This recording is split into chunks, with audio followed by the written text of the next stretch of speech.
Nama aku Aldi. Sudah hampir 3 tahun aku menjalani hidup sebagai penjual mie ayam keliling. Setiap hari rutinitasku hampir selalu sama. Bangun siang sedikit, bantu ibu di rumah sebentar, lalu sore hari mulai menyiapkan gerobak. Cek, panci aku lap sampai kinclong, kuah aku panasin pelen-pelen supaya rasanya tetap nendang. Sekitar jam 4 sore, aku mulai dorong gerobak keluar rumah. Suara roda gerobak yang berdecit pelan sudah jadi musik sehari-hari buatku. Capek memang, tapi aku sudah terbiasa. Biasanya aku mangkal sampai tengah malam. Kadang jam 10 sudah habis, kadang harus nunggu sampai lewat jam 12. Semua tergantung rezeki malam itu. Ada hari-hari sepi, ada juga hari di mana baru buka saja sudah diserbu pembeli. Tapi dari semua tempat mangkal yang pernah aku datangi selama 3 tahun ini, cuma satu tempat yang selalu memberi hasil di luar dugaan. Sebuah rumah tua di ujung desa, dekat jalan kecil yang jarang dilewati orang kalau sudah malam. Rumah itu gampang dikenali. Bangunannya besar, tapi terlihat tua dan lelah. Cat temboknya sudah mengelupas di sana-sini, memperlihatkan warna kusam yang entah dulu aslinya putih atau krem. Pagarnya besi, berkarat, tapi masih berdiri kokoh, seolah menolak roboh meski dimakan usia. Anehnya, halaman rumah itu selalu bersih. Rumputnya pendek, gak liar, bahkan daun-daun kering jarang terlihat menumpuk. Seolah masih ada yang rajin menyapu setiap pagi. Padahal, setauku, rumah itu jarang terlihat aktivitas di siang hari. Pertama kali aku mangkal di depan rumah itu, sebenarnya gak disengaja. Waktu itu hujan turun mendadak, gerimis halus tapi awet. Aku capek muter-muter dan memutuskan berhenti di situ sekadar berteduh. Belum sempat aku buka gerobak, tiba-tiba ada suara dari balik pagar, minta mie ayam 1. Aku kaget, tapi langsung senang. Dagangan baru dibuka, sudah ada yang beli. Sejak malam itu, entah kenapa, setiap aku berhenti di depan rumah tersebut, daganganku selalu ludes. Kadang cuma 1-2 orang, kadang sampai 5 mangkuk dalam waktu singkat. Aneh tapi nyata. Hampir gak pernah keluar rumah. Mereka cuma manggil dari balik pagar atau dari jendela yang kacanya buram. Suaranya pelan, sopan, gak pernah kasar. Aku gak pernah bisa melihat wajah mereka dengan jelas. Paling cuma siluet atau bayangan samar di balik kaca. Tapi waktu itu aku sama sekali gak curiga. Aku pikir mungkin mereka orang-orang tua yang gak suka keluar rumah atau keluarga yang memang tertutup. Setiap kali aku mangkal di situ, suasananya selalu terasa beda. Bukan menyeramkan, tapi lebih ke tenang yang aneh. Jalanan di depan rumah itu sepi. Jarang ada motor lewat. Angin malam sering berembus pelan, membawa bau tanah dan dedaunan. Kadang aku dengar suara kayu berderit dari dalam rumah, seperti ada orang berjalan. Tapi aku gak pernah mikir yang aneh-aneh. Wong, aku cuma pedagang kecil, pikiranku ya cuma soal mie ayam habis atau tidak. Karena sering laku keras, aku mulai sengaja. Kalau biasanya aku muter dulu keliling kampung, lama-lama aku langsung menuju rumah tua itu setelah maghrib. Dalam hati aku mikir, ngapain jauh-jauh kalau di sini rezekinya lancar. Bahkan beberapa kali aku bercanda sendiri sambil dorong gerobak, bilang, "Matur nuwun ngi, sing duwe omah, wis maringi panggonan rezeki." Ucapan itu cuman lewat di mulut, tanpa ada niat apa-apa selain rasa syukur. Uang hasil jualan dari tempat itu terasa beda, selalu pas. Gak pernah ada uang kurang, gak pernah ada yang ngutang. Pembeli selalu bayar rapi, bahkan kadang uangnya sudah ada di meja kecil dekat pagar sebelum aku selesai masak. Aku gak tahu siapa yang meletakkan, tapi aku anggap itu biasa. Mungkin mereka gak mau kelihatan, pikirku. Hari demi hari berlalu. Aku mulai hafal suara-suara pembeli di rumah itu. Ada yang suaranya berat, ada yang tipis, ada juga yang seperti orang muda tapi nadanya datar. Mereka sering pesan dengan kalimat, "Yang sama mas, mie ayam 1, biasa." Aku juga menjawab dengan nada yang sama, sudah otomatis, tanpa mikir. Hubungan kami cuma sebatas penjual dan pembeli. Gak ada basa-basi, gak ada obrolan panjang.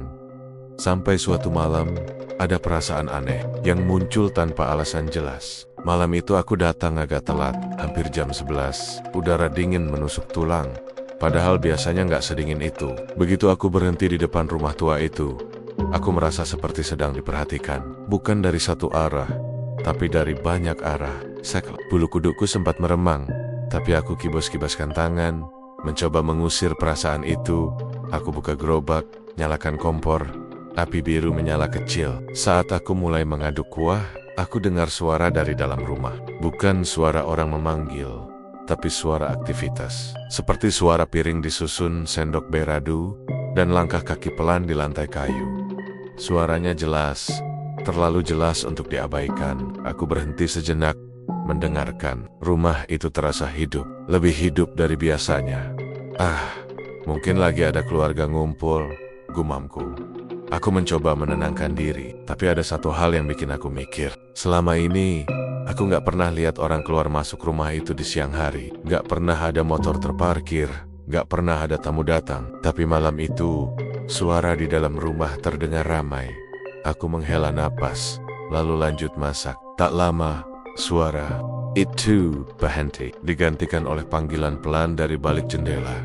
Minta mie ayam 1. Nadanya datar, tapi entah kenapa bikin dadaku terasa sesak. Aku layani seperti biasa. Tanganku sedikit gemetar waktu menuang kuah, tapi aku anggap itu karena kedinginan. Setelah pesanan itu selesai, suasana kembali hening. Aku berdiri di samping gerobak, menunggu pesanan berikutnya. Waktu terasa berjalan lambat. Jam di menunjukkan pukul 11:30. Biasanya di jam segini, aku sudah dapat 2 atau 3 pesanan. Tapi malam itu, cuma 1. Padahal dari dalam rumah, aku masih mendengar suara pelan. Seperti orang berbisik, bukan jelas, tapi cukup untuk bikin telinga terasa panas. Aku mulai merasa gak nyaman. Rasanya seperti sedang berdiri di tempat yang bukan milikku. Ada dorongan kecil di dalam hati yang bilang supaya aku cepat-cepat pergi. Tapi di sisi lain, pikiranku bilang, sabar sedikit, nanti juga ada yang beli lagi. Rezeki sudah terbukti. Langka di sini. Masa iya aku pergi begitu saja? Aku duduk di bangku kecil, menatap rumah tua itu. Lampunya menyala redup, kekuningan, bayangan jendela terlihat samar. Sekilas aku merasa melihat bayangan orang berdiri di balik tirai. Tapi begitu aku fokuskan pandangan, bayangan itu hilang. Aku menggosok mata, mengira mungkin aku cuma kecapekan. Malam makin larut, jalanan semakin sepi. Angin berhembus membawa bau yang aneh. Bukan busuk, tapi bukan juga bau tanah biasa. Seperti bau ruangan lama yang tertutup bertahun-tahun. Bau itu datang dari arah rumah. Dadaku terasa makin gak enak. Aku mulai berpikir untuk pulang saja malam itu. Saat aku bersiap menutup panci, tiba-tiba ada suara pelan lagi dari dalam rumah. Kali ini suaranya berbeda, lebih dekat, lebih jelas, dan entah kenapa terasa seperti memanggil langsung ke telingaku. Suara itu menyebut kata Mas dengan nada yang bikin jantungku berhenti sesaat. Aku berdiri kaku, tanganku menggenggam sendok dengan erat. Dalam hati aku mulai bertanya, sejak kapan aku merasa setenang ini di tempat yang jelas-jelas bikin gak nyaman. Ada rasa dingin yang merayap dari kaki ke punggung. Tapi aku masih berusaha bersikap normal. Aku jawab panggilan itu, meski suaraku sedikit bergetar. Setelah itu, semuanya kembali seperti biasa. Pesanan datang, aku masak, aku serahkan. Uang sudah ada, tapi perasaan di dadaku gak mau hilang. Ada rasa bersalah yang muncul tiba-tiba, tanpa aku tahu sebabnya. Seperti perasaan masuk ke rumah orang tanpa izin, meski aku cuma mangkal di depan. Saat akhirnya aku pulang malam itu, daganganku habis seperti biasa, tapi langkah kakiku terasa lebih berat. Setiap dorongan gerobak terdengar lebih keras dari biasanya. Sesekali aku menoleh ke belakang, ke arah rumah tua itu. Lampunya masih menyala, dan entah kenapa, aku merasa seperti sedang dilepas dengan pandangan yang tak terlihat. Di perjalanan pulang, pikiranku kacau. Aku mulai mengingat kembali semua hal yang terasa janggal selama ini. Pembeli yang tak pernah terlihat wajahnya, suara-suara dari dalam rumah, halaman yang selalu bersih meski rumah terlihat kosong. Dadaku terasa sesak untuk pertama kalinya sejak aku mangkal di situ. Aku bertanya pada diriku sendiri, sebenarnya omah kuwi tenan ana sing manggon, opo mong aku sing ngira-ngira? Malam itu aku sampai rumah dengan perasaan yang sulit dijelaskan. Aku rebahan, tapi mataku sulit terpejam. Di kepalaku, bayangan rumah tua itu terus muncul. Dan untuk pertama kalinya aku merasa rezeki yang terlalu lancar justru bikin hati gelisah. Seolah ada sesuatu yang sedang menunggu, pelan-pelan, tanpa aku sadari. Malam itu benar-benar terasa beda sejak awal. Dari rumah aku berangkat, sudah ada rasa gak enak yang nempel di dada. tapi aku anggap cuma perasaan capek biasa. Angin malam berembus lebih dingin dari biasanya, menusuk sampai ke tulang. Padahal beberapa hari terakhir cuaca cenderung hangat. Jalanan desa lengang, hanya suara roda gerobakku yang berdecit pelan menemani langkah.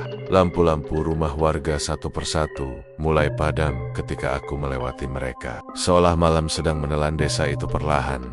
Saat aku sampai di depan rumah tua itu, jam di ponselku menunjukkan hampir pukul 12. Biasanya di jam segini, rumah itu mulai sepi, atau setidaknya tidak seramai malam-malam sebelumnya. Tapi malam itu, dari luar saja sudah terasa kalau rumah itu masih hidup. Lampu di dalam menyala redup, cahaya kuningnya tembus lewat jendela kaca buram. Bukan terang, tapi cukup untuk menandakan ada aktivitas di dalam. Halaman tetap bersih seperti biasa, tunanya rata, tidak ada daun kering berserakan, seolah baru saja disapu beberapa jam lalu. Aku berhenti di tempat biasa, tepat di depan pagar besi yang berkarat itu. Begitu gerobakku berhenti, aku mendengar suara yang membuat langkahku terhenti sesaat. Dari dalam rumah, jelas terdengar suara sendok beradu dengan mangkuk. Bukan sekali, tapi berkali-kali. Suaranya berirama, seperti orang-orang sedang makan bersama. Diselingi suara kursi yang digeser pelan, dan langkah kaki yang mondar-mandir. Rasanya seperti sedang berdiri di depan rumah yang sedang punya acara keluarga kecil. Aku berdiri kaku beberapa detik. Mendengarkan, suara itu terlalu jelas untuk diabaikan. Aku bahkan bisa membedakan suara sendok logam yang mengenai pinggiran mangkuk, bukan sendok plastik. Ada juga suara seperti orang meneguk kuah. Tenggorokanku terasa kering. Padahal, setauku, rumah itu selalu tampak sepi kalau siang. Tidak pernah kulihat orang keluar masuk. Tidak pernah terdengar suara televisi atau radio dari dalam. Tapi malam itu, rumah itu seperti bangun dari tidur panjangnya. Aku menelan ludah, lalu mencoba berpikir positif. Mungkin ada saudara pemilik rumah yang datang. Mungkin ada acara keluarga. Aku gak mau langsung berprasangka aneh-aneh. Dengan sedikit ragu, aku tetap membuka gerobak, mengangkat tutup panci, dan menyalakan kompor. Api biru menyala kecil, dan aroma kuah mie ayam langsung tercium, menghangatkan udara dingin di sekitarku. Saat aku mulai ngeracik mie, memisahkan mie dari kuah, tiba-tiba ada suara pelan yang membuat tanganku berhenti bergerak. "Mas, mie ayam satu." Suaranya datar, tidak tinggi, tidak rendah, seperti orang bicara tanpa emosi. Aku refleks nengok ke arah pagar, kosong. Tidak ada siapa-siapa di sana. Pagar itu tertutup rapat, dan di baliknya hanya terlihat halaman. Yang sunyi, aku menggeser pandanganku ke arah jendela, berharap melihat bayangan orang. Tapi yang terlihat hanya cahaya lampu yang temaram. Tanpa sadar, aku menjawab, "Siapa?" Begitu kata itu keluar dari mulutku, aku langsung merasa aneh. Aku baru sadar aku menyebut Pak, padahal aku tidak melihat siapapun. Biasanya, kalau pembeli tidak terlihat, aku akan jawab dengan siap, "Mas," atau hanya siap. Tapi malam itu, kata Pak keluar begitu saja, seolah lidahku sudah memutuskan sendiri. Dadaku terasa sedikit sesak, tapi aku mencoba mengabaikannya. Aku melanjutkan masak dengan gerakan yang terasa lebih kaku dari biasanya. Setiap suara dari dalam rumah membuat telingaku tegang. Aku merasa seolah sedang diawasi dari balik tembok-tembok tua itu. Tapi aku memaksa diri untuk tetap fokus. Aku aduk syua, masukkan mie, taburi ayam dan daun bawang, lalu menuang semuanya ke dalam mangkuk. Tanganku sedikit gemetar, dan beberapa tetes kuah tumpah ke meja gerobak. Aku jarang ceroboh seperti itu. Saat aku mengangkat mangkuk dan berjalan ke meja kecil di dekat pagar, aku merasakan hawa dingin yang aneh, seperti ada angin tipis yang lewat tepat di depanku. Meski dedaunan di sekitar tidak bergerak, aku taruh mangkuk di meja itu, lalu menoleh, mencari pembelinya. Tapi tetap tidak ada siapa-siapa. Baru saja aku hendak kembali ke gerobak, mataku menangkap sesuatu di meja. Uang sudah ada di sana, tersusun rapi, tidak berantakan, jumlahnya pas sesuai harga mie ayamku. Aku terdiam beberapa detik menatap uang itu. Aku tidak melihat ada tangan yang meletakkannya. Aku bahkan tidak mendengar suara langkah mendekat atau menjauh. Aku menggangkat uang itu pelan, seolah takut uang itu akan menghilang. Rasanya nyata, hangat sedikit, seperti baru saja dipegang orang. Aku memasukkannya ke laci gerobak, mencoba meyakinkan diri bahwa semua ini masih masuk akal. Mungkin pembelinya berdiri di balik pagar dan meletakkan uangnya dengan cepat. Mungkin aku saja yang terlalu capek sampai tidak memperhatikan. Tapi sejak saat itu, perasaan gak enak mulai tumbuh perlahan. Seperti ada duri kecil yang menancap di pikiran, tidak terlalu sakit, tapi mengganggu. Aku berdiri di samping gerobak, menunggu pesanan berikutnya. Tapi mataku terus melirik ke arah rumah. Suara sendok dan mangkuk masih terdengar dari dalam. Kadang lebih ramai, kadang pelan. Seolah orang-orang di dalam sedang ngobrol sambil makan. Aku duduk di bangku kecil, memeluk jaketku lebih erat. Dingin malam terasa semakin menusuk. Jalan di depan rumah itu benar-benar sepi. Tidak ada motor lewat, tidak ada pejalan kaki, bahkan suara anjing pun tidak terdengar. Dunia seolah menyempit, hanya menyisakan aku, gerobak mie ayam, dan rumah tua itu. Beberapa menit berlalu, lalu ada suara lagi dari dalam. Kali ini lebih pelan, hampir seperti bisikan. Aku tidak bisa menangkap kata-kata Nia dengan jelas. Aku hanya mendengar nada rendah yang membuat bulu kudukku berdiri. Aku mencoba tidak menanggapi, menundukkan kepala, dan pura-pura sibuk membersihkan peralatan. Tapi suara itu terus ada, seperti sengaja dibuat samar, agar aku ragu apakah benar-benar mendengarnya atau tidak. Aku mulai mempertanyakan keputusanku sering mangkal di tempat ini. Dulu aku merasa beruntung, merasa tempat ini membawa rezeki. Tapi sekarang, perasaan itu berubah menjadi kegelisahan yang sulit dijelaskan. Aku teringat pesan ibuku beberapa waktu lalu, yang bilang, jangan terlalu memaksakan diri cari uang, sampai larut malam. Waktu itu aku cuma ketawa, bilang semua baik-baik saja. Tapi malam itu, kata-kata itu terngiang di kepalaku. Beberapa saat kemudian, suara-suara dari dalam rumah itu berhenti. Mendadak sunyi, terlalu sunyi, seperti seseorang mematikan saklar suara. Aku merasa dadaku semakin sesak. Dalam keheningan itu, aku bisa mendengar detak jantungku sendiri. Aku berdiri, bersiap-siap menutup panci dan pergi. Tapi sebelum aku sempat melakukan apa-apa, ada suara langkah mendekat ke arah pintu rumah. Pelan, teratur. Aku menahan napas. Pintu itu tidak dibuka. Langkah itu berhenti tepat di balik pintu. Aku merasa seperti ada seseorang berdiri di sana, hanya dipisahkan oleh kayu tua yang rapuh. Aku ingin pergi, tapi kakiku terasa berat. Ada perasaan aneh yang menahanku. Seperti rasa sungkan yang tidak pada tempatnya. Seperti sedang berada di rumah orang, dan tidak enak pergi tanpa pamit. Beberapa detik yang terasa sangat lama berlalu. Lalu langkah itu menjauh kembali ke dalam. Aku menghembuskan napas panjang, menyadari bahwa aku sejak tadi menahan napas. Tanganku basah oleh keringat dingin. Aku duduk kembali, mencoba menenangkan diri. Tidak lama kemudian, ada pesanan lagi. Suaranya datang dari arah yang sama, dari dalam rumah. Nada suaranya tetap datar. Aku melayani pesanan itu dengan perasaan campur aduk. Setiap kali aku mengangkat mangkuk dan meletakkannya di meja, uang selalu sudah ada, selalu pas, selalu rapi, tidak pernah kurang, tidak pernah lebih. Waktu berjalan tanpa aku sadari. Jam sudah lewat tengah malam. Daganganku semakin menipis, tapi perasaanku semakin berat. Aku merasa seperti sedang terjebak dalam rutinitas yang aneh. Melayani pembeli yang tidak pernah benar-benar kulihat.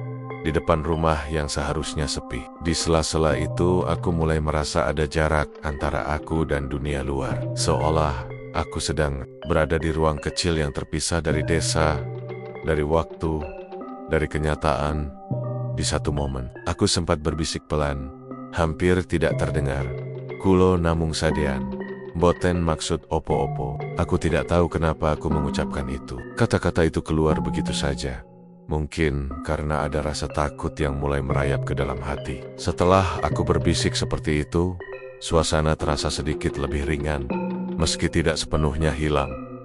Akhirnya, sekitar setengah jam kemudian, suara dari dalam rumah benar-benar berhenti. Lampu masih menyala, tapi tidak ada lagi suara sendok, mangkuk, atau langkah kaki. Aku berdiri dan melihat panci-panciku. Hampir kosong daganganku. Seperti biasa, hampir habis. Seharusnya aku senang, tapi yang kurasakan justru sebaliknya. Aku menutup gerobak dengan gerakan cepat, ingin segera pergi dari tempat itu. Saat aku mulai mendorong gerobak menjauh, Aku merasakan sesuatu yang aneh, seperti ada pandangan yang mengikuti dari belakang. Aku tidak berani menoleh, aku hanya mempercepat langkah, mendorong gerobak dengan tenaga yang tersisa. Beberapa meter dari rumah itu, aku berhenti sejenak dan menarik napas dalam-dalam. Aku menoleh ke belakang, rumah itu masih di sana, diam, dengan lampu redup yang sama. Tidak ada tanda-tanda aktivitas. Jika aku tidak mengalami semua itu sendiri, mungkin aku akan mengira rumah itu memang kosong. Di perjalanan pulang, pikiranku dipenuhi pertanyaan. Aku mencoba meyakinkan diri bahwa semua ini hanya kebetulan. Hanya perasaan lelah yang dibesar-besarkan. Setiap malam tetap laku keras, uang tetap masuk. Tidak ada yang benar-benar mencelakakanku. Jadi aku mencoba bersikap cuek. Aku bilang diriku sendiri, selama aku tidak diganggu, selama aku hanya jualan seperti biasa, semuanya akan baik-baik saja. Tapi jauh di dalam hati, aku tahu ada sesuatu yang berubah sejak malam itu. Ada batas yang tanpa sadar telah kulewati, dan meski aku berusaha mengabaikannya, perasaan tidak enak itu terus mengikuti. Seperti bayangan yang menempel di kaki, tidak terlihat jelas, tapi selalu ada. Beberapa hari setelah malam aneh itu, aku masih tetap mangkal di depan rumah tua tersebut. Jujur saja, perasaan gak enak memang masih ada, tapi aku mencoba menguburnya dalam-dalam. Setiap sore sebelum berangkat, aku selalu bilang ke diri sendiri, kalau semua yang aku rasakan cuma pikiran. Capek, aku butuh uang. Selama dagangan laku dan gak ada yang benar-benar terjadi, kenapa harus takut? Begitu pikirku waktu itu. Malam itu suasananya relatif normal. Angin masih dingin, tapi tidak sedingin beberapa hari sebelumnya. Lampu rumah tua itu tetap menyala seperti biasa. Aku sudah hafal benar ritmenya. Jam berapa biasanya ada pesanan pertama, jam berapa suasana mulai sunyi. Semua terasa seperti rutinitas yang mulai membentuk pola. Aku bahkan mulai merasa sedikit lebih tenang, seolah kejadian-kejadian sebelumnya cuma fase penyesuaian saja. Aku sedang berdiri di samping gerobak, menunggu air kuah mendidih, ketika dari kejauhan terdengar suara langkah kaki berirama. Bukan satu orang, tapi beberapa. Suara sepatu menghantam aspal pelan-pelan, disertai bunyi tongkat kayu dipukulkan ke tanah. Aku menoleh ke arah ujung jalan dan melihat beberapa orang mendekat. Mereka pakai jaket gelap, sebagian membawa senter, sebagian lagi memegang kentongan kecil. Aku langsung tahu, itu warga ronda malam. Biasanya mereka cuma lewat, nyapa, sebentar, lalu lanjut patroli. Tapi malam itu, langkah mereka melambat ketika melihat aku mangkal di depan rumah tua itu. Salah satu dari mereka bahkan berhenti mendadak, sampai yang di belakang hampir menabraknya. Aku bisa melihat jelas ekspresi kaget di wajah mereka, campur heran dan tidak percaya. Mas Aldi, salah satu bapak memanggil namaku dengan nada ragu, seolah ingin memastikan kalau yang dilihatnya bukan salah orang. Iya, Pak, jawabku sambil tersenyum, mencoba bersikap santai. Lagi jualan, Pak. Mereka saling pandang. Aku bisa melihat alis mereka mengerut, dan langkah kaki mereka berhenti total tepat beberapa meter dari gerobakku. Salah satu bapak yang kelihatannya paling tua maju sedikit, menyorotkan senter ke arah gerobakku, lalu ke arah rumah tua di belakangku. Mas Aldi, ngapain jualan di sini? Tanyanya pelan, tapi nadanya serius, bukan sekadar basi-bosi. Aku tertawa kecil, refleks. Ya mangkal, Pak, di sini rame kok. Alhamdulillah laku terus. Begitu kata-kata itu keluar dari mulutku, ekspresi mereka langsung berubah. Senyum kecil di wajahku pelen-pelen menghilang saat melihat wajah mereka yang mendadak tegang. Ada yang langsung menelan ludah, ada yang memalingkan wajahnya ke arah rumah tua itu sejenak, lalu kembali menatapku dengan pandangan yang sulit dijelaskan. Salah satu bapak di antara mereka menghela napas panjang. Tangannya yang memegang senter sedikit gemetar. Dia mendekat satu langkah lalu berhenti, seolah ada batas tak kasat mata yang tidak berani dia lewati. Mas, katanya pelan, hampir berbisik, rumah ini sudah lama kosong. Aku mengerjap, lalu tertawa kecil lagi. Kali ini lebih canggung. Kosong gimana, Pak? Lawong tiap malam ada yang beli, lampunya nyala, suaranya rem. Wong saya dengar sendiri. Begitu aku mengatakan itu, suasana langsung berubah semakin berat. Salah satu bapak yang berdiri di belakang terlihat merinding. Aku bisa melihat bulu kuduk di lengannya berdiri. Bapak yang pertama bicara tadi menoleh ke teman-temannya, lalu kembali menatapku dengan wajah pucat. Mas Aldi, katanya Lebih pelan lagi. Rumah ini sudah bertahan-tahan ditinggal. Pemiliknya meninggal semua. Kata-kata itu seperti angin dingin yang langsung menabrak dadaku. Seketika aku merasa panas dingin, tapi refleks pertamaku justru menolak. Aku mengangkat bahu, mencoba tetap santai, meski jantungku mulai berdetak lebih cepat. Ah, Bapak bercanda. Masa iya, wong tiap malam ada yang manggil Pak. Tidak ada satupun dari mereka yang tertawa.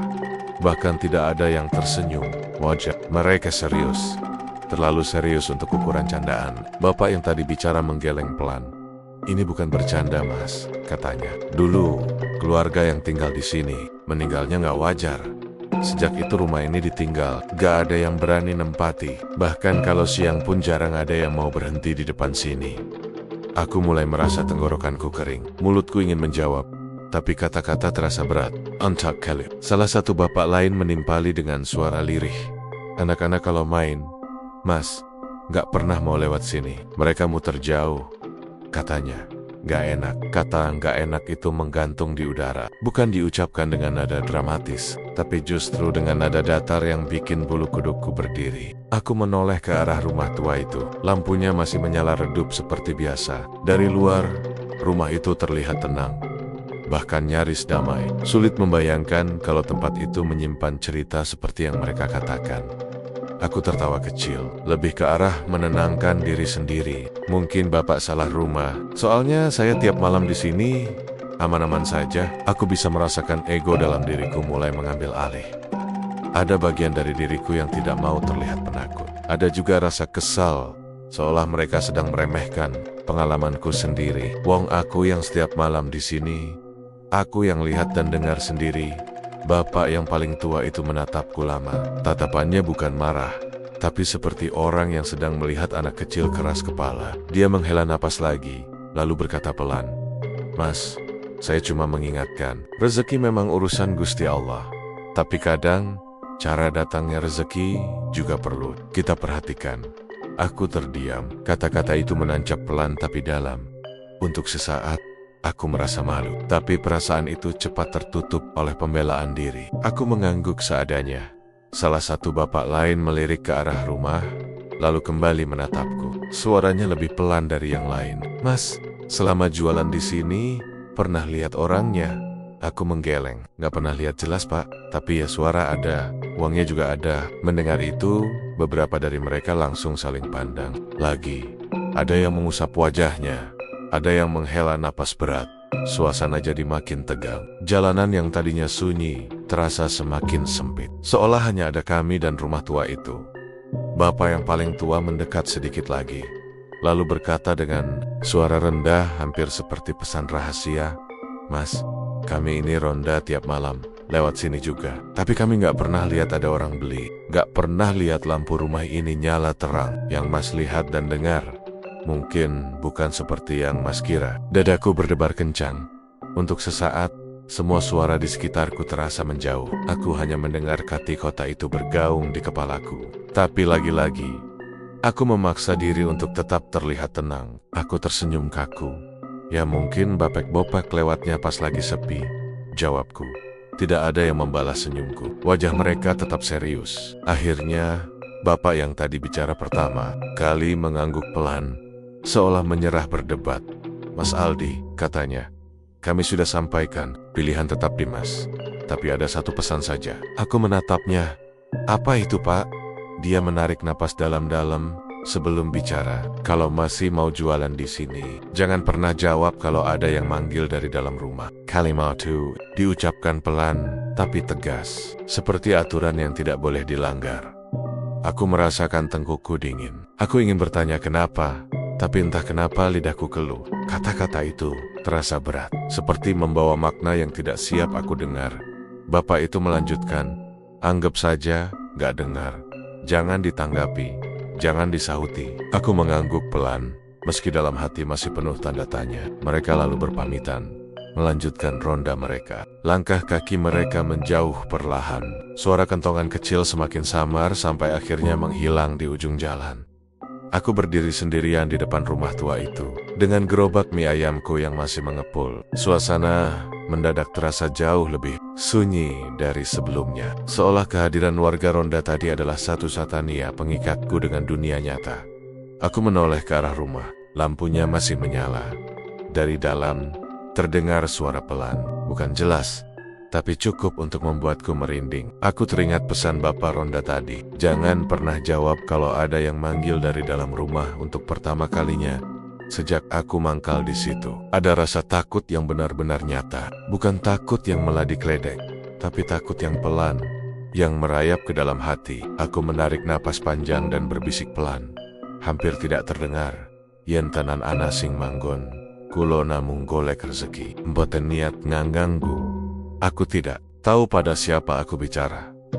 Mungkin pada diriku sendiri. Mungkin pada sesuatu yang tidak terlihat. Setelah itu, aku kembali berdiri di samping gerobak, menunggu. Tapi malam itu, setiap suara kecil dari dalam rumah membuatku tegang. Setiap bayangan di jendela membuat dadaku berdebar. Dan untuk pertama kalinya, aku sadar, mungkin selama ini aku bukan cuma jualan di tempat yang sepi. Mungkin aku sudah terlalu lama berdiri di depan sesuatu yang seharusnya tidak aku anggap biasa. Malam berikutnya, tanpa aku rencanakan, kaki aku sendiri yang membawa gerobak ke depan rumah tua itu. Aku bangun dari rumah dengan rasa berat hati yang aneh ada, campuran penasaran dan rasa takut yang samar.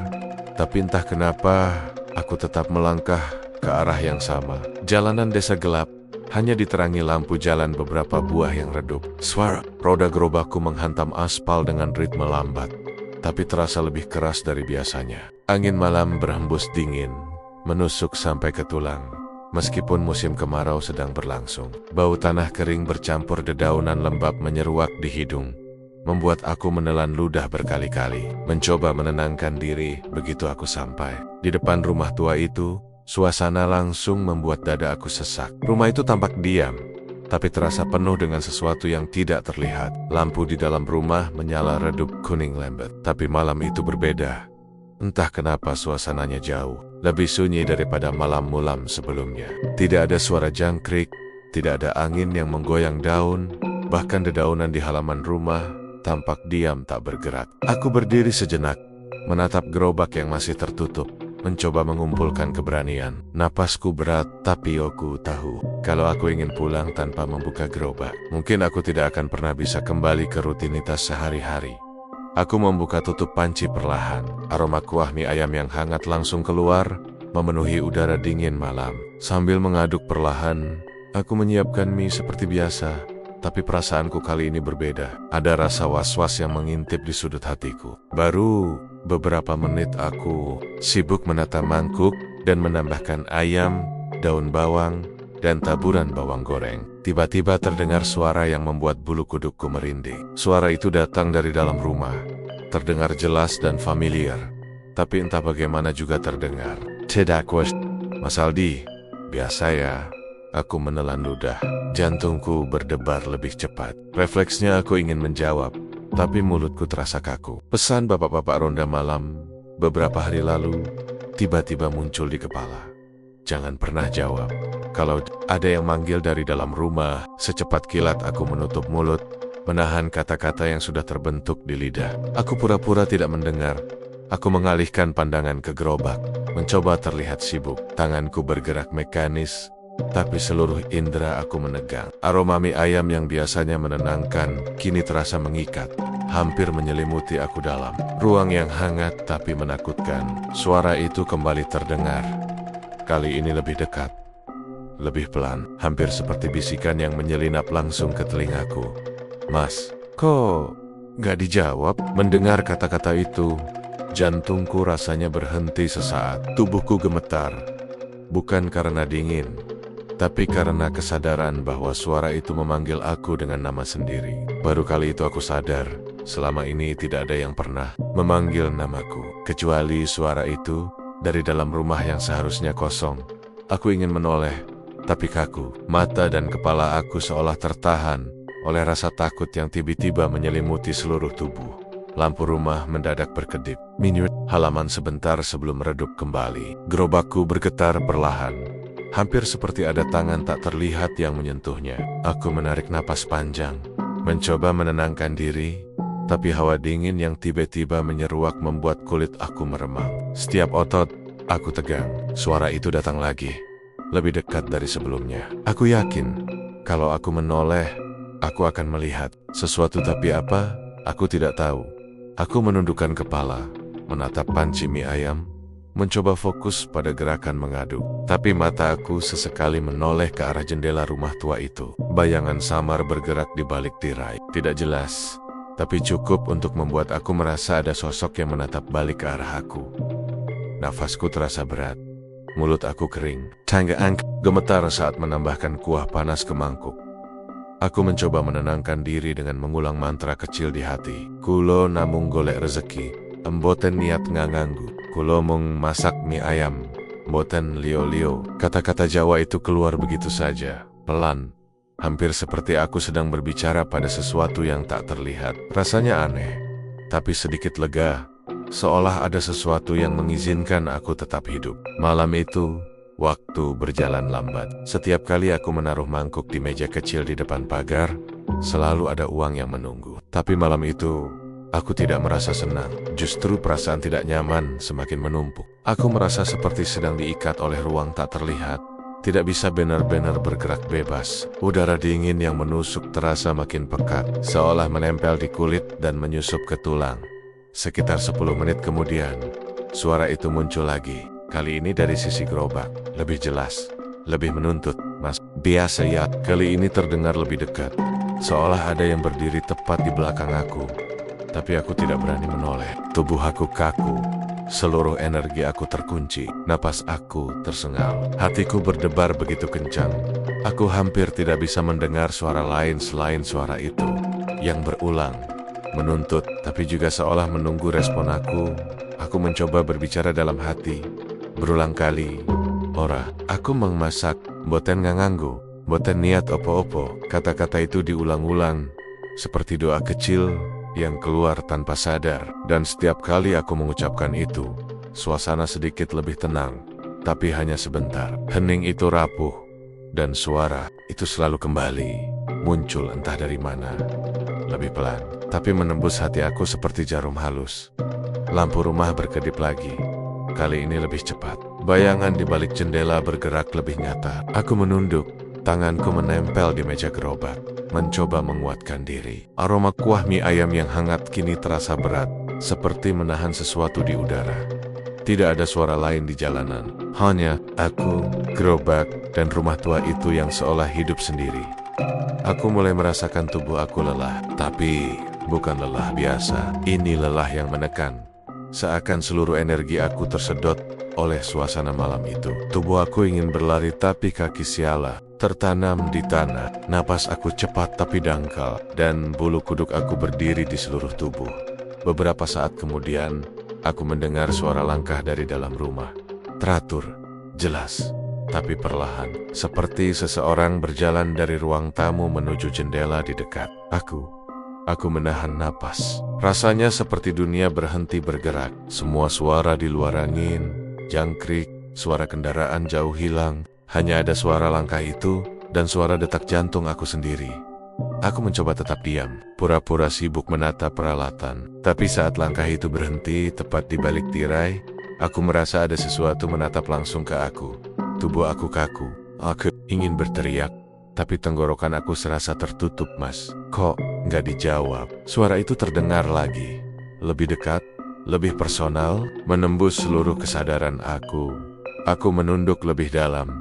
Tanganku gemetar saat menyentuh panci.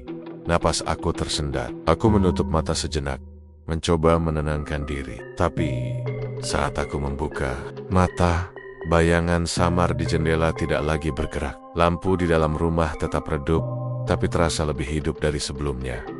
Aku menyadari satu hal. Selama ini, aku tidak pernah benar-benar memperhatikan apa yang terjadi di depan rumah itu. Aku hanya datang menyopken mie, menyerahkan pesanan, dan menerima uang. Tapi malam itu, semua berubah. Aku merasa, sejak malam pertama aku mangkal di sini, ada sesuatu yang dayam-dayam menunggu aku, menuntut aku untuk sadar Aku menarik napas panjang, menatap panci yang mengepul. Aku tahu malam itu, dan malam-malam berikutnya, aku tidak bisa lagi datang dengan santai. Ada batas yang tanpa sadar telah aku lewati. Suara itu, panggilan itu, bukan sekadar bisikan. Ia seperti peringatan, lembut tapi tegas, menandai aku bahwa aku sedang berada di wilayah yang bukan milikku. Dan untuk pertama kalinya, sejak mulai mangkal di depan rumah tua itu, aku merasa ketakutan yang murni. Bukan ketakutan karena cerita horor yang kudengar, tapi ketakutan karena sesuatu yang nyata ada di dekat aku dan menunggu aku membuat kesalahan. Aku menyadari, malam itu, aku bukan lagi sekadar pedagang mie ayam yang berdagang di depan rumah tua. Aku adalah tamu dalam wilayah yang punya aturan sendiri, aturan yang belum aku mengerti sepenuhnya. Tapi rasanya bisa menelan aku kalau aku ceroboh. Aku mengusap wajah dengan tangan dingin, mencoba menenangkan diri. Tapi hawa dingin tetap melekat di kulit. Suara langkah di dalam rumah tadi terus terngiang di kepala. Aku menoleh sesaat ke arah gerobak, melihat panci yang hampir kosong, lalu menatap rumah tua itu lagi. Lampu tetap menyala redup, bayangan tetap samar, dan aku sadar satu hal. Malam itu bukan tentang laku keras mie ayam, bukan tentang rezeki, tapi tentang pelajaran yang diam-diam diberikan, pelajaran yang tidak bisa dijelaskan dengan logika, tapi harus dirasakan sampai tulang. Aku menunduk, menatap panci terakhir, dan berbisik pelan, "Kulo namung golek rezeki. Boten niat nganggu mugi kulo diparingi keselamatan." Kata-kata itu tidak hanya keluar dari mulut, tapi juga dari seluruh hati. Dan malam itu, entah kenapa, sedikit rasa tenang mulai masuk.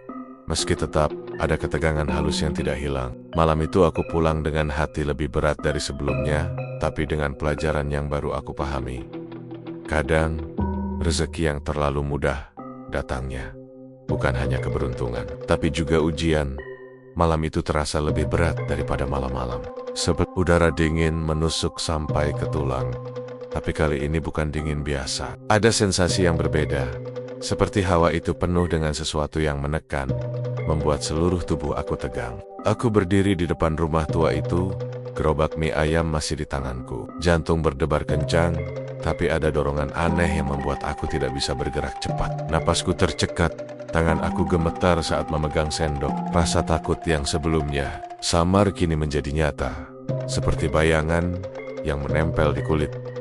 Tanpa sengaja, aku memberanikan diri untuk menoleh ke arah jendela rumah. Hati aku berdebar lebih cepat dari biasanya, tapi mata aku tak bisa berhenti menatap. Di balik kaca buram, aku melihat banyak bayangan berdiri.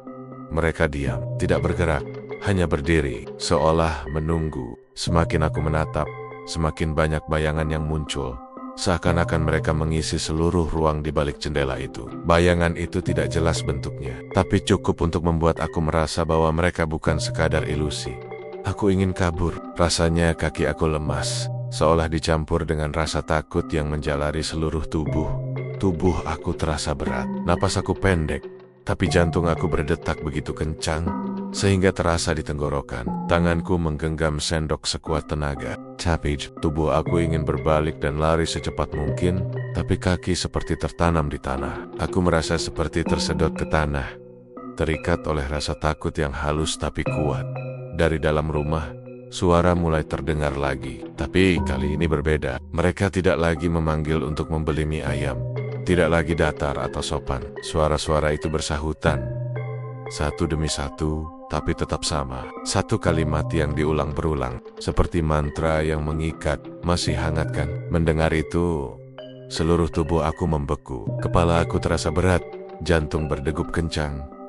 Aku langsung sadar, mereka bukan datang untuk makan. Mereka bukan pembeli yang haus kuah dan ayam. Tidak. Mereka datang karena aku selalu menjawab panggilan mereka. Karena aku selalu melayani, selalu mengakui keberadaan mereka. Setiap kali aku mengiyakan, setiap kali aku berkata siap, Pak, atau sekadar meletakkan mangkuk dan menerima uang, aku telah memberi mereka pengakuan-pengakuan yang seharusnya tidak aku berikan. Aku menundukkan kepala, napas tercekat, dan gemetar. Aku berbisik pelan, hampir tidak terdengar, "Maaf, saya salah, saya pulang." Kata-kata itu keluar dengan berat, seperti menahan sesuatu yang tidak kasat mata. Tubuh aku terasa lemas, tapi ada dorongan kuat yang membuat aku harus pergi dari situ sekarang juga. Aku mulai mendorong gerobak perlahan-lahan. Kaki aku kaku, hampir tidak bisa bergerak. Setiap dorongan terasa berat, seolah ada tangan tak terlihat menahan gerobak itu. Bayangan di jendela tetap diam, menatap aku dengan intens, dan aku merasa pandangan mereka menembus seluruh jiwaku. Suara mereka masih terdengar samar-samar, tapi cukup jelas untuk membuat bulu kuduk aku berdiri. Masih hangat kan? Aku mempercepat langkah, dorong gerobak sejauh mungkin dari halaman rumah itu. Tapi saat aku melewati pagar, sesuatu terjadi yang membuat seluruh tubuh aku membeku. Pintu rumah tua itu dibanting keras dari dalam. Suara kayu yang menghantam dinding bergema sampai ke telinga aku. Jantung aku terasa seperti berhenti sejenak. Tubuh aku menegang total, gemetar, dan napas aku tercekat. Setelah dentuman pintu itu, terdengar tawa pelan. Tawa itu bukan tawa manusia. Biasa, suaranya tipis, serak, dan panjang, seperti bergema dari ruang bawah tanah rumah. Kepala aku terasa berat, hampir pecah, dan jantung aku berdegup kencang tak terkendali. Tawa itu muncul beberapa kali, bergantian dengan bisikan samar yang aku tidak bisa tangkap kata-katanya, tapi cukup untuk membuat aku merasa dikepung. Terjerat, tidak punya jalan keluar. Aku mendorong gerobak lebih cepat, napas tersengal, tangan basah oleh keringat dingin. Kaki aku seperti menempel ke tanah, tapi aku terus memaksakan diri untuk lari. Jalanan desa gelap, lampu jalan hanya beberapa yang menyala, tapi aku merasa bayangan dari rumah itu mengikuti aku. Seakan mereka melayang di belakang aku tanpa henti. Saat aku menoleh sekilas ke arah rumah tua itu, lampu redup di jendela berkedip. Beberapa kali, seperti mengedipkan mata. Bayangan-bayangan itu masih diam, tapi terasa lebih nyata. Rasanya seperti menatap langsung ke mata mereka. Tubuh aku terasa kaku, dan aku tidak bisa berkata apa-apa. Napasku tersendat, dada sesak. Aku ingin berteriak, tapi tenggorokan aku serasa tertutup oleh sesuatu yang berat dan tak terlihat. Aku berlari sejauh mungkin, tapi rasa takut tidak hilang. Malam itu terasa panjang. Jalanan desa terasa seperti labirin. Setiap langkah kaki aku terasa seperti diiringi suara tawa itu. Samar tapi menghantui. Aku menundukkan kepala, memeluk diri sendiri, dan berbisik pelan dalam hati, "Kulo nyuwun pangapunten. Kulo salah, kulo ora niat nganggu, kulo mong pengen bali menyang omah." Bebek. Menit kemudian, aku sampai di jalan yang lebih terang. Napas aku tersengal, keringat dingin menetes di pelipis. Aku menoleh ke belakang. Rumah tua itu masih jauh, tapi rasanya bayangan dan suara mereka masih mengikuti aku. Aku duduk di tepi jalan sebentar, menenangkan diri, mencoba mengembalikan kesadaran. Tapi ketakutan itu tetap menempel di kulit, merayap ke tulang. Aku menyadari satu hal, selama ini aku terlalu percaya diri, terlalu terbawa oleh rejeki yang selalu lancar. Aku mengira semua itu biasa, tapi malam itu membuktikan kalau ada batas yang tidak boleh dilanggar. Setiap pengakuan aku terhadap keberadaan mereka, setiap kali aku menjawab panggilan, melayani mereka seolah membuka pintu yang seharusnya tetap tertutup. Malam itu, aku baru benar-benar memahami pesan warga ronda. Bukan sekadar peringatan kosong. Itu adalah peringatan hidup yang harus aku patuhi. Kalau aku terus melanggar, aku tidak tahu apa yang akan terjadi. Bayangan-bayangan itu tidak hanya menunggu, tapi mereka mengamati, menguji, menuntut batas kesadaran aku. Aku menundukkan kepala, menatap gerobak yang masih hangat oleh kuah terakhir. Tubuh aku gemetar, napas tersengal, tapi hati aku sadar bahwa aku harus belajar menghormati batas-batas yang tidak terlihat. Kata-kata Jawa yang terlintas di hati aku malam itu muncul lagi, pelan tapi tegas. Kulo namung golek rezeki, embocan niat ingga ngumugi Gusti paring pangayoman. Aku berjalan pelan, dorong gerobak, meninggalkan rumah tua itu untuk terakhir kalinya malam itu. Tapi setiap langkah aku terasa berat. Suara tawa pelan itu, suara pintu dibanting, dan bayangan-bayangan di jendela terus terngiang di kepala. Malam itu mengajarkan aku pelajaran yang tak akan pernah aku lupakan. Kadang rezeki yang terlalu mudah datangnya bukan hanya keberuntungan, tapi juga ujian. Dan melanggarnya bisa membuat seseorang berada di ambang ketakutan yang nyata, ketakutan yang merayap sampai ke tulang dan tidak bisa dihindari. Bahkan ketika sudah sejauh mungkin dari sumbernya. Malam itu aku sampai rumah dengan tangan gemetar, tubuh lelah, tapi hati lebih berat. Aku duduk di kursi, menatap gerobak kosong di depan rumahku. Bayangan dan suara mereka masih menghantui pikiranku. Tapi aku tahu satu hal, aku harus belajar menghormati batas yang tidak terlihat, belajar menahan diri, dan menerima bahwa rezeki bukan hanya tentang laku keras dagangan, tapi juga tentang kebijaksanaan dan kehotehesien. Aku menarik napas panjang, menutup mata, dan berbisik pelan dalam hati. Kulo wis ngerti, mugi kulo saget sinau lantan saeling.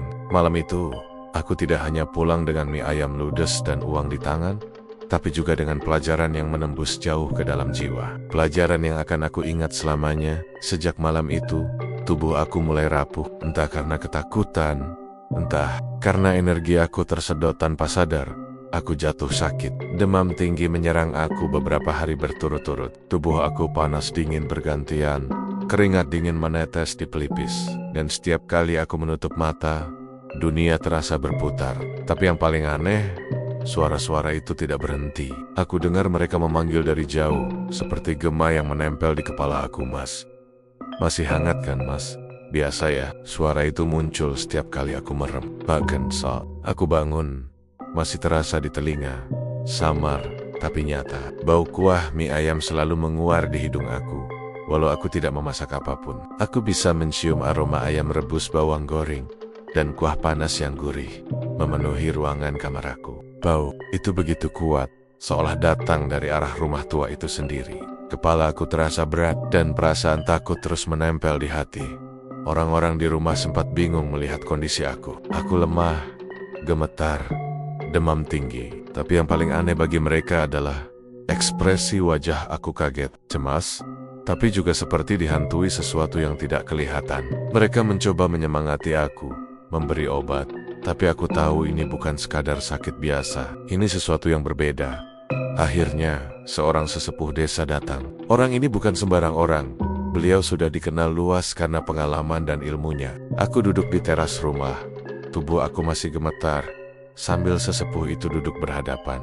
Pandangan beliau tajam, tapi lembut. Beliau menatap aku beberapa detik, lalu mengangguk pelan. Mas Aldi, beliau memulai dengan suara rendah dan tenang. Aku ngerti apa yang terjadi. Koe ora diikutin, nanging, diingetin. Aku mengerjap, ragu-ragu memahami kata-kata itu. Diingetin, maksudnya pak? Tanyaku pelan. Suara aku serak karena demam dan kaget. Beliau menarik napas panjang, lalu menjelaskan. Ramatuk itu, ada makhluk yang menempati. Mereka bukan jahat nanging, mereka seneng mas. Karena akhirnya ada wong sing memperlakukan mereka seperti manusia lagi. Selama bertahan-tahan, ora ana ting ngelingi, ora ana ting ngurmati, ora ana ting menehi perhatian. Kowe menehi perhatian itu. Kowe ngajak mereka diakui, dianggap ada, kayak wong biasa. Makanya kowe dikasih peringatan keras. Aku ludah, tubuh aku gemetar.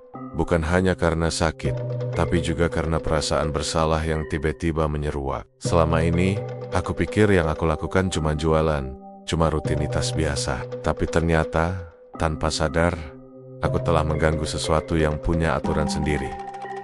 Beliau lanjut bicara. Mas Aldi, ngerti, yen kowe terus datang, terus ngajak mereka diakui, kowe ora bakal bisa pulang.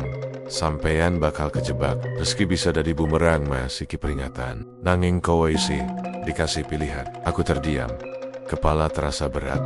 Kata-kata beliau menembus pikiran aku. Aku merasa seperti sedang berdiri di tepi jurang, tapi masih ada tali yang bisa ditarik untuk selamat. Rasa takut bercampur lega, tapi juga penyesalan yang dalam. Karena beliau menambahkan, kowe kudu mandek. Ora usah mangkal seminggu. Seiki, kowe pulang, turu, sehat ke badanmu. Banjur, njaluk pangapunten. Niat bener mas. Ora mong ucapan, nanging sakati. Ngomong karo Gusti Allah, lanuga karo makhluk iku. Yen bisa, tulus. Banjur ojo maneh jualan lewat tengah malam. Ora ana ting salah karo rezeki, nanging kerani kudu pinter. Kowe wis dikasih ngerti. Aja nganti kowe ora bisa bali mas.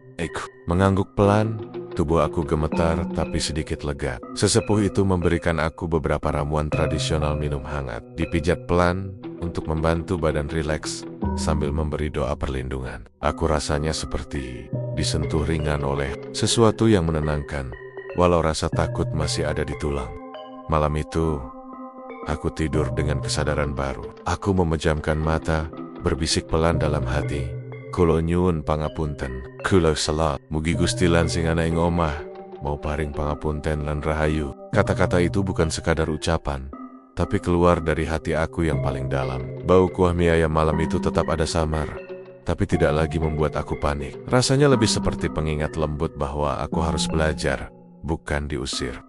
Seminggu berikutnya, aku benar-benar berhenti mangkal. Awalnya terasa aneh, seperti kehilangan rutinitas. Tapi tubuh aku perlahan pulih. Demam hilang, keringat dingin juga reda, tapi pelajaran dari malam-malam sebelumnya tetap melekat. Aku merasa lebih peka terhadap hal-hal yang tidak terlihat, lebih menghormati batas-batas yang selama ini tidak aku sadari. Aku juga mulai lebih sering berdoa sebelum tidur, memohon keselamatan dan perlindungan, serta berterima kasih atas rezeki yang aku dapatkan. Setiap kali teringat rumah tua itu, aku tersenyum pelan, tapi getir. Aku tahu rezeki itu datang, tapi datangnya tidak selalu aman kalau kita tidak berhati-hati. Sesepuh desa itu bilang sekali lagi sebelum pergi, Mas Aldi, elinga, kabe urip iku urusan Gusti Allah, tapi kabe aturan sing ora katon kudu dihormati. Yen kowe nindakake kanthi tulus lan ati bener, kabeh bakal aman.